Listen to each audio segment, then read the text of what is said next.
नाज़रीन, गढ़ी यासीन में मुतालिबन जी मंताला आपका पारां एहतजाजी रैली प्रेस क्लब वाडो धाणो। पिराती ख़बर मूजिब गढ़ी यासीन में आल पाकिस्तान क्लर्क एसोसिएशन सूबा सिंध जे सॾ ते तालीम, सिहत, लोकल गवर्नमेंट समेत मुख़्तलिफ़ खातनि जे क्लारकनि आपका सिंध जे सूबाई सदर रफ़ीक अहमद जतोई जे हुकम ते डिवीज़नल उहिदेदारनि आपका तालका गढ़ी यासीन जे सदर इनायतुल्ला मेमण जी अॻुवाणीअ में हथनि में बैनर खणी TO फीमेल प्राइमरी ऑफिस खां रैली कढी, जेका शहर जे मुख़्तलिफ़ हंधनि खां थींदे प्रेस क्लब पहुची एहतजाजी मुज़ाहिरो करे धरणो हयो।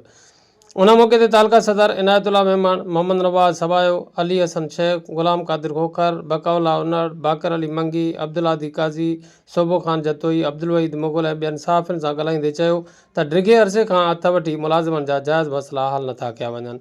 जॾहिं त हुकूमत पारां वधंदड़ महांगाई जे मुनासिबत सां पघारुनि में वाध, मेडिकल अलाउंस, कन्वेंस अलाउंस में इज़ाफ़ो न करण सां गॾोगॾु सिंध जे मुलाज़िमनि खे हेल्थ कार्ड खां महरूम रखियो पियो वञे।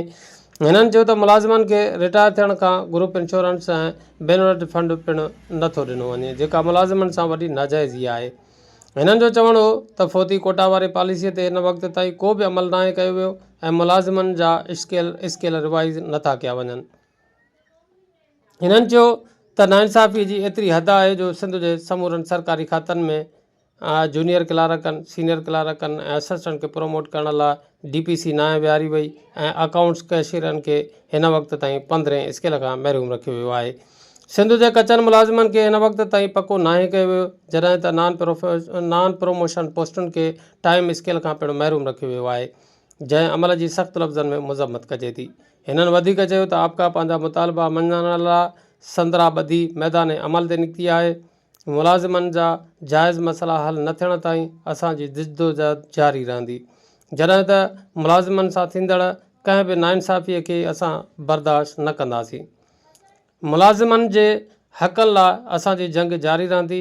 हिन सदर पाकिस्तान आसिफ अली ज़रदारी, PP चेयरमैन बिलावल भुट्टो ज़रदारी, वज़ीर आला सिंध सैयद मुराद अली शाह खां मुतालबो कयो त फौरी तौर ते मामले जो नोटिस वठी मथे ॼाणायल मुलाज़िमनि जा समूरा मसइला हंगामी बुनियादनि ते हल कया वञनि। ॿी सूरत में 13 मई ते आपका तरफ़ां सॼे सिंध अंदरि एहतजाजी मुज़ाहिरा ऐं धरना हया वेंदा।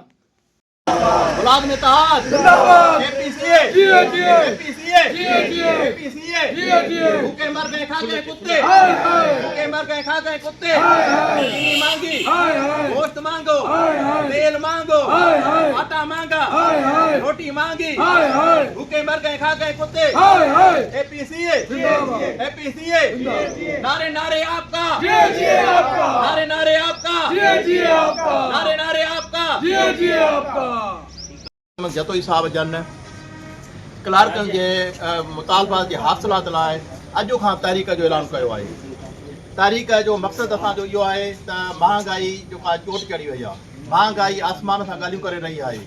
ग़रीब माण्हू ऐं विचोले तबिके जो या हेठे तबिके जो जेको मुलाज़िम आहे, ख़ुदकशीअ ते जेको आहे मजबूर थी वियो आहे।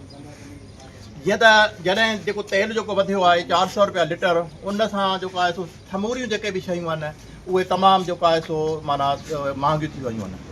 असां गवर्नमेंट ऑफ सिंध खां, मुराद अली शाह खां इहो मुतालबो था कयूं त असांजा जेके मुतालबात आहिनि, जाइज़ मुतालबात आहिनि, असांजूं जेके पघार आहिनि 100% कयूं वञनि। नंबर ॿियो, जेके असांजा प्रोमोशन रहियल आहिनि, junior to senior, senior to assistant superintendent, इहे महिरबानी करे असांजा इहे जेके प्रोमोशन तक़रीबन 5 सालनि में 10 सालनि में इहो हक़ु बणिबो आहे हिननि जो जेको आहे सो मुलाज़िमनि जो। इहे असांजे पैसा न भरनि, मुफ़्त में जेको आहे सो इहे असां आला